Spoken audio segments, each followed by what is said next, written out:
So as you can see from the logo, Reddit Reactions, episode 1, we are live.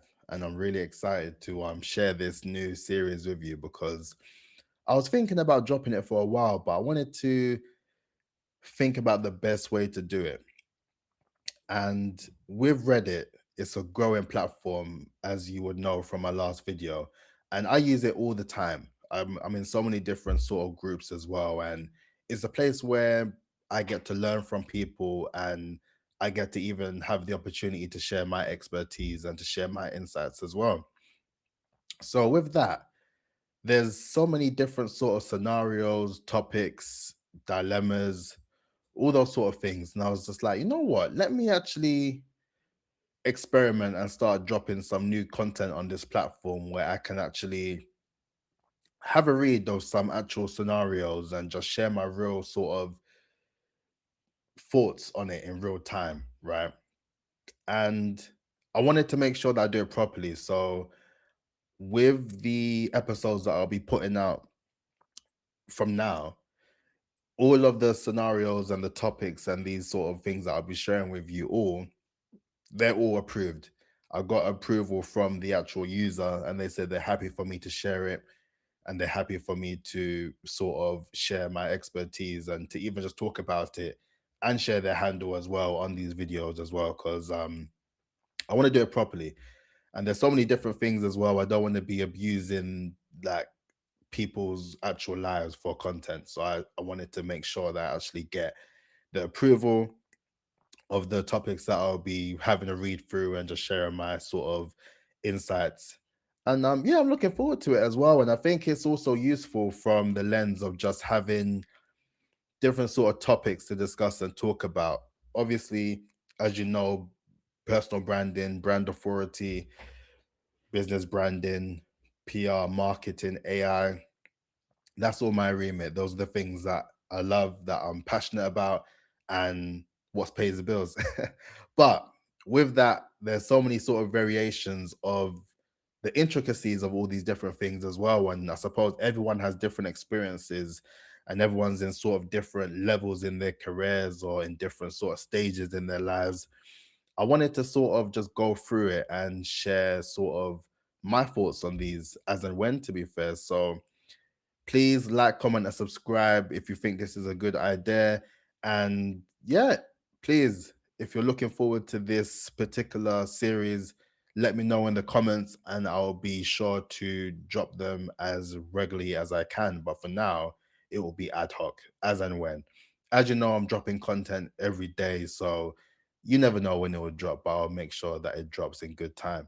Anyway, let's get straight into this. So let me share my screen. So, a big special shout out to Brewed with Brains, right? So, thank you very much for giving me the opportunity to share your story. And hopefully, from this video, I'm able to provide a bit of sort of advice for you that's able to help you as well. Because trust me, we all suffer from this very same thing that we're going to discuss, right? So, let's go. Is it too late to join the creator economy if you're camera shy? Feeling stuck watching everyone else monetize? So let's have a read through. I've been observing a really interesting and honestly slightly discouraging trend lately. It seems like almost everyone I know is jumping into social media and finding ways to monetize themselves. I'm seeing people with as few as 200 or 400 followers landing brand promotions and getting paid to post. And I have more than 600 followers in a private account. On one hand, I feel this massive pressure to start like I'm making a wrong decision by not utilizing the opportunity while the door is open. But on the other hand, I hit a massive wall. I am not camera friendly. I'm incredibly camera conscious. The idea of publicly posting myself makes me freeze up, and I can't tell if this is a fair I should push through or if there's a path for someone like me who doesn't want to be the face of a brand. Trust me, I hear it. Also, I am so conscious about what people will perceive of me. Like, I know we should not care about what other people think, but honestly, I do, and I believe most of us do, but doesn't accept. To add to that, I have zero interest in the typical singing, dancing, or day in the life content that seems to dominate the algorithm. By this, I don't mean that it's useless or boring or demeaning, this talent. I too love dancing and singing, but I don't want to jump to the same thing or want to be in a rat race. I hear it. I want to try something new and meaningful, but I feel lost on where to begin. I would love to get this community's perspective on a few things. The small account mystery. How are people with 200 followers actually monetizing? Is it purely through niche engagement, or am I missing a specific strategy for nano influencers? Faceless content ideas. For someone who is camera shy but wants to create, what are some unique niches that don't require showing your face or your personal life? Most importantly, to start or not is the feeling of lacking behind a valid reason to start, or should I wait until I have a clear why? I'm open to using my voice, but I want to offer something different. If you successfully built a faceless brand or started late in the game, I'd love to hear your story. I feel like I'm more confident being anonymous. So that's quite a lot to dive into. I'm looking forward to diving in. So you know what, Brewed with Brains, thank you very much. So let's start with the is it too late? This may be a long video because there's a lot to dissect in this video, right? Is it too late to join the creator economy if you're camera shy? No, it definitely isn't too late. The thing with the creator economy, I suppose now that we're seeing so many people and influencers utilizing social media for like monetary gain and just even more personal gain, it seems like there's a lot of people that are on the platforms. But to be completely honest with you, you're not on the platform. And that is the specialty in itself. You are your unique selling point in yourself, because there's going to be no one like you. There's going to be no one with your charisma, with your quirks, with your sort of approach to life. Honestly, all the things that make you unique is the thing that will make you stand out in your own accord based on social media and putting yourself out there. When it comes down, I know with social media, you can be scrolling forever. You can be scrolling forever, and it seems that everyone is on social media and everyone's doing content. But in the grand scheme of things, it isn't as true as it may seem. And it may seem crazy to believe that when there's literally content everywhere and everywhere. But when you start to realize that, and I always talk about this with like my clients and my peers as well, like when you start to treat your life like a campaign, you're in a position where you start to just see the content in everything, or you're able to share your experiences or what you've gone through or just real life events into things that people can relate to and they can resonate to as well. A lot of the stuff I speak about comes down to sort of that growth mindset and that personal development, because I was in a position where I was very self-conscious to put myself on camera or to be putting content out there as well. It was something that was really scary, and honestly it was something that was blocking me from a lot of things. It was blocking me from a lot of opportunities to showcase my personality, to talk about the things I'm passionate about, and to really just kind of get over the fact that I'm talking to a camera and there's no one else here, and then the whole idea of having to hear my voice and all that sort of stuff. So trust me, we all go through these particular things as well. And then with you, you mentioned if it's something that you should, what was it exactly? Let me go through. If it was something that you should push through, or if it's something that you shouldn't do. So I would say, in terms of pushing through, I would say get into the process of getting more comfortable with putting that content out. Whether you decide to do a faceless brand or whether you decide to put your face out there is another conversation that we'll cover shortly. But all in all, find a way that works best for you. And then if it comes down to you doing faceless and you're not looking to show your face, get in the process of just recording yourself speaking. Record yourself speaking and get in the process and the concept of just listening to how you speak. And believe me, it will be cringy in the beginning, and it will continue to be cringy because it just gets to a point of you just being a lot more comfortable with it. And it just gets to the process of the more that you do it, the more less cringy it gets, and the more you sort of get used to it, and the more that you start to embrace it, I would say. And with me, I always get in a process where when I haven't recorded content in time and it gets to the point where I start to hear my voice again or I start to look at myself, I do feel those same things as well. But ultimately, you have to be doing it as much as possible to get into the idea of you're building a muscle, right? And when it comes down to content, you got to be treating it like you're going to the gym and you're working out that muscle, because every time you're working out, you will get that muscle memory. And with that muscle memory, you will just get a lot more comfortable and confident to put content out depending on how you want to do it. And just when it comes down to not necessarily putting your face out there, once you get to the position of being able to just listen to yourself speaking for a good amount of time, that's when you'll know that you're a lot more comfortable with it. And more often than not, the only times that I really sit down to hear myself speaking through my content or watching my content back is when I'm doing my timestamps. Other than that, I don't really listen back. And ultimately, you don't really need to unless you're looking to do the timestamps as mentioned, but it does help to do that initially just to get comfortable with hearing your voice as well. So then let's go back and share my screen. So is it too late? No. And trust me, camera shy. We all get camera shy. Me, I'm always camera shy. I'm not camera shy right now, but like I said, it's just the process and the muscle of me just doing it and knowing that I'm doing it for a reason, right? So even that is something in itself which I think is important. With me doing this content, reading your post, you've given me the opportunity to take the spotlight away from me. I've now taken the spotlight away from myself to share with you to help you out. So now, because that is the point of what I'm doing with the content, it no longer feels as daunting for me, or it no longer feels as cringy or scary or thinking of what people are going to think, because now the limelight is no longer on me. Despite the fact I'm on camera, the limelight is now on you and what I can do to help you.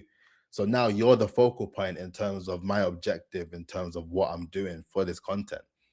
So if you get into a sort of positioning where you kind of have an idea of who you're speaking to, get to the idea of understanding who you're speaking to. And then even if you have an idea in your mind or in your head, and then you're positioning your content in a way that is speaking to someone, then I think that could help.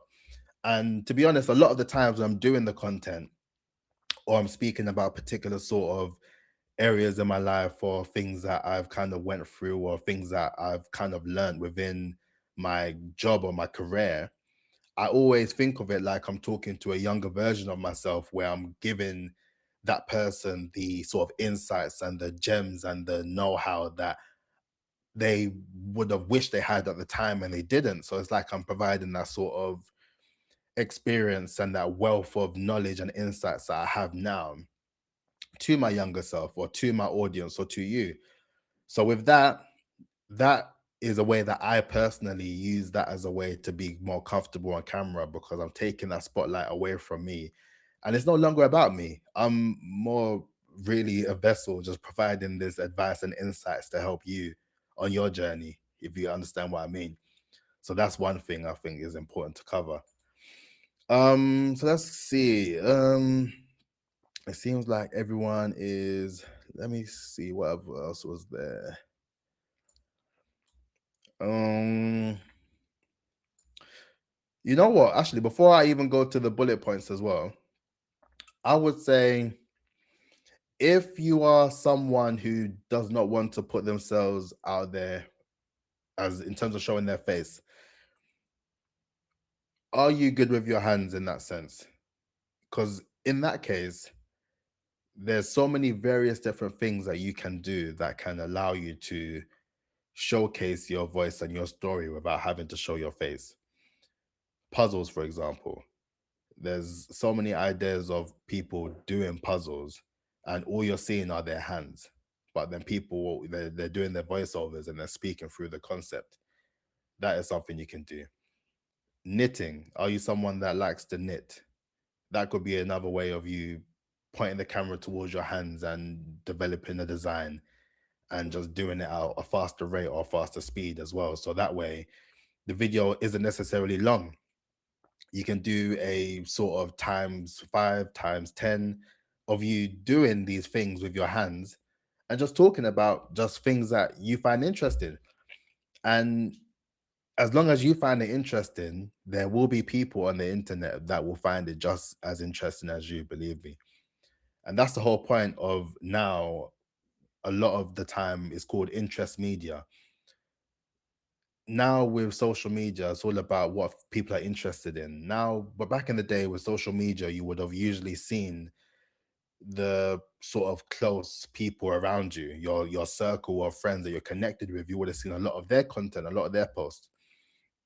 But with the rise of interest media now, you're seeing a plethora of content and insights from so many different people and so many different posts based on the algorithm, based on the stuff that you talk about, based on the stuff that you search online or the stuff that you are interested in.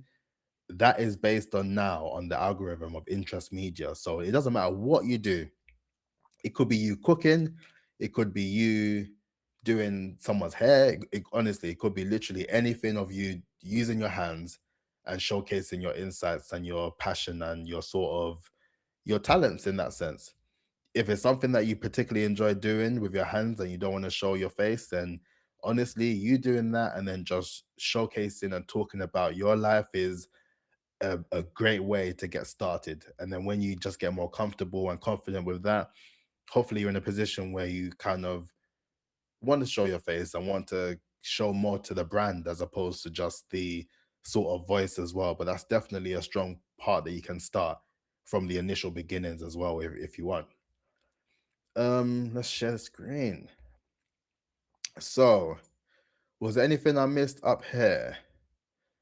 Um, yeah, zero interest in the typical singing, dancing, or day in the life content.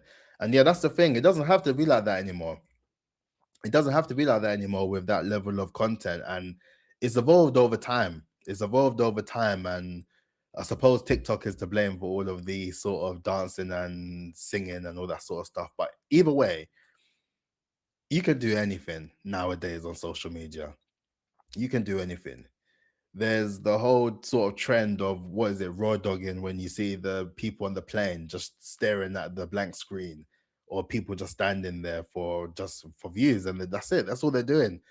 So the social media world is so crazy in a sense, is that there's literally anything you can do, and even you not doing anything is something, which is crazy as it sounds, but it's actually true. And when you start to think of it like that, anything that you decide to do on top of what you want to do anyway is a bonus, right? So, like I said, if you're someone that wants to do stuff with the hands, that will definitely guarantee you to do something that will entertain people for as long as possible. Because not only are they seeing something visually, but they're also hearing something, especially when there's sort of a juxtaposition between it.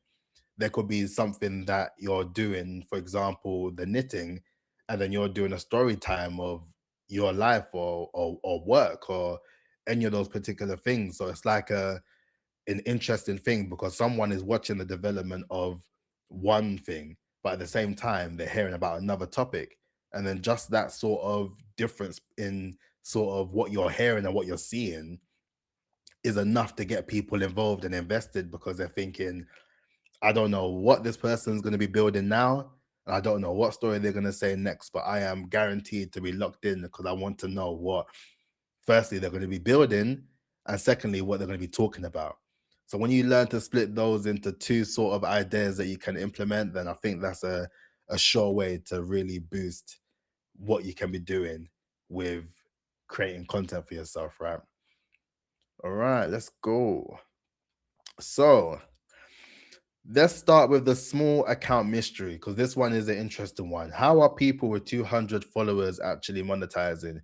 Is it purely through niche engagement, or am I missing specific strategies for nano influencers? So the truth of the matter, and it's quite interesting because there's always the sort of, what do you say? It's the sort of idea or the sort of thing that's said that you need to have a set amount of followers before you actually have interest from brands or people that are interested in paying you to promote their services or to do sponsored ads or whatever the case. And ultimately, a lot of the time when it comes down to how the sort of nano macro influencers are getting monetized and getting paid, they're literally reaching out to the brands. And that is the big difference between those who are doing things and not reaching out to people, but you're assuming that based on their sort of numbers that they should be getting many opportunities. But the problem is that a lot of us, we just don't reach out to brands and we just don't reach out to people, and we just sit around kind of waiting for the opportunity to present itself to us. And my background is in public relations, PR. And from my experiences working for many years in the industry, it made me realize that a lot of the time, especially when it comes down to the influencers in that side of things, they would have already established these opportunities or these sort of brand deals or whatever the case through pitching, or they would have had someone that's pitching on their behalf. They'll literally find emails of particular people within that company, and they will literally showcase what they're doing, and they'll literally ask. And that's the only difference compared to those who have and those who don't. They just ask.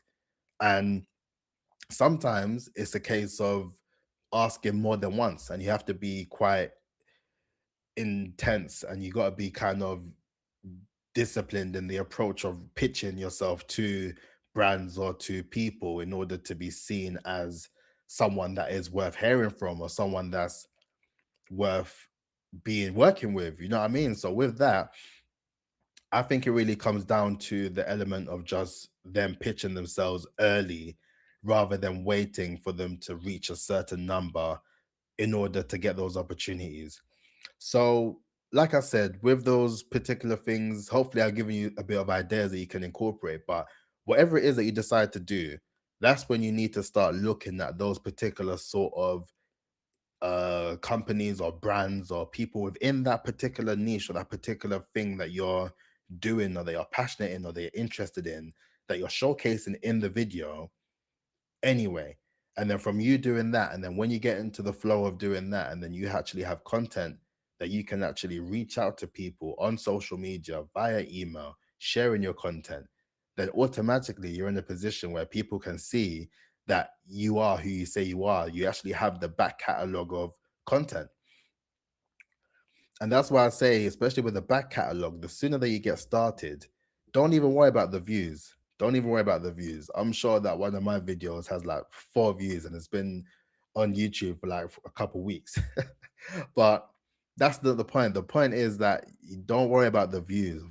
Focus on the quantity of the videos you're producing, because through that you're going to get into a point where the more videos that you produce, and the more that you improve in terms of your confidence and your muscle memory in terms of being able to produce and develop this content, the sooner and quicker it is for you to start seeing the data that you can then utilize to then understand what people like and what people don't like, and how you're able to then convert that data into actual numbers that you can share with those particular people who are looking to work with people or nano influencers or micro influencers in that side of things. So that's important. And to be honest, you have to get started in order to start to obtain the data that can actually be used. And think of that data as something that you'll be able to build on for opportunities, no matter what numbers you're getting. Because nowadays it's not mainly about the followers in that regard. A lot of these sort of brands and these sponsorship deals are a lot more advanced now. They focus more on the sort of retention, how long people watch your videos for, how long people, the average time of people watching your content for. Like that sort of thing is the most important rather than the actual amount of followers. Because if you can actually captivate your audience and actually maintain a story for that long, to the point where people are able to understand what you are about, and they understand like your your hobbies, your interests, your passion points alongside what you're doing, then that is what is going to interest people more than just the followers. So right now, the followers doesn't account for things as much as it used to. That's what I would say. So, faceless content ideas for someone who's camera shy but wants to create. What are some unique niches that don't require showing your face or your personal life? So, I think I think I mentioned quite a couple of them as well. So, anything that you can do that you're good with your hands, I would say anything that requires that. So, knitting, painting, drawing, um, gaming. I would say in that sense, whatever your passion points are that you can do that doesn't involve you having to show your face, but you can show your hands doing something, then that is definitely impactful, I would say.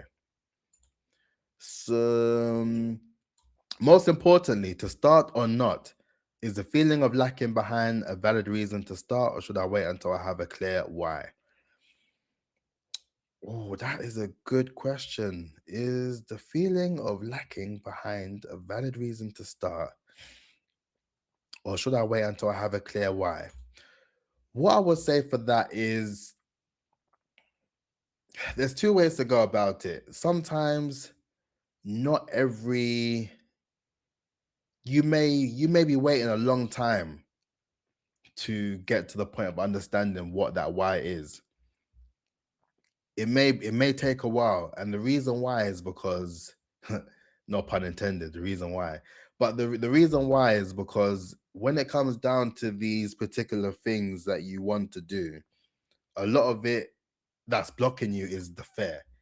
It's the fear. And I sent you that video as well of the video I did of unlearning fear as well. So I hope it helps as well. But ultimately, it's you have to embrace the unknown in that side of things. For me, all the things that you mentioned in your message is very much me a couple years ago. I jumped out of a plane and went skydiving. I jumped out 10,000 feet from a plane. And from when I done that, that is what eradicated the fear of doing particular things. And I just got into a sort of habit of embracing the unknown or going forward towards the fear, because I realized that the more that I do it, the more that it becomes less scary, the way it becomes less daunting for me, it becomes less intimidating.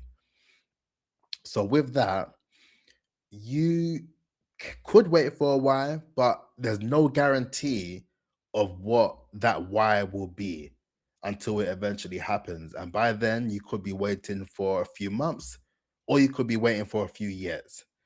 But the one thing you don't want to be doing is waiting too long to the point where, even at this stage where you feel like it's too late, you may even feel worse in a couple years' time. And what's that line again? They say that the best time to start was yesterday, but now the best time to start is today. The best time to start is now. So ultimately, there's no time like the present to get started, and you have to start with what you have. You have to start with what you have. Was it a video or a blog I wrote about that? But I think it was a video. Yeah, it was a video actually. It was a video. So you have to start with what you have. You may not necessarily have all the sort of tools and equipment and everything that you need to have that thing to be so polished and perfect. But the whole idea of starting is just starting and allowing yourself to showcase that process. And I think a lot of the times we feel that we don't want anyone to see that beginning because it's so rough and it's so like not as professional as we want it to be, and it's not as sort of clean. But over time, it's the whole process of just getting in it, getting started, and you learn, you get better, you improve over time. And when you actually follow that journey, coming from a place where you're, and before I even continue, no one's first is ever perfect or ever that good. Like my first video was whack. It was rubbish. And I'm sure that there's other videos that I'm even doing today that is bad, that is rubbish video content. However, it's all data for me. It's all data. And as I mentioned, with the treating life like a campaign, I've taken the spotlight away from myself because I'm treating it like it's a campaign, or I'm treating it as a way to advocate and help other people. So because I'm far removed, or as far removed as I want to be from the process, it doesn't seem as intense as it can be. So I understand that completely. So I would say start now. Start with something, whatever it is that it can be, and just get started. And you don't have to be doing it as much as I'm doing it with one content a day for 1,000 days. You don't have to do it like that. But get started and have an idea of how long it's going to take for you to drop the next video. If you say that you're going to drop one video every 2 weeks, then that's fine. Just take time with it and then just get in the process, and then you build your rhythm over time. But with the content that I'm doing anyway, I'm not doing anything sort of crazy or out of the ordinary. All I'm doing is reacting to a Reddit post that you kindly approved and said that I can do a video on it. And literally, that's it. That's literally it. And it doesn't take much to do it. It doesn't take much editing. It doesn't take much like recording. It's just me just talking directly to you. You know what I mean? So I would say get started as soon as possible. Get started and then just build your rhythm over time, and then you'll get to where you want to get to as well, man. God bless. Hopefully you listen to the video, you check it out, and yeah, if you get to the point of you getting started on YouTube or whatever the case, or whatever platform, let me know. I'm more than happy to support, more than happy to follow the journey as well. And you know, I'm dropping content every single day for 1,000 days. So you're always going to see me doing something. So even if that's motivation in itself, where you know that I'm going to be doing it, so you can do it too, then that's perfectly fine. I'm more than happy to do that as well. But is there anything else? I'm open to using my voice, but I want to offer something different. If you successfully built a faceless brand or started late in the game, I'd love to hear your story. But yeah, that's it. That's my story. That's my story that I shared with you.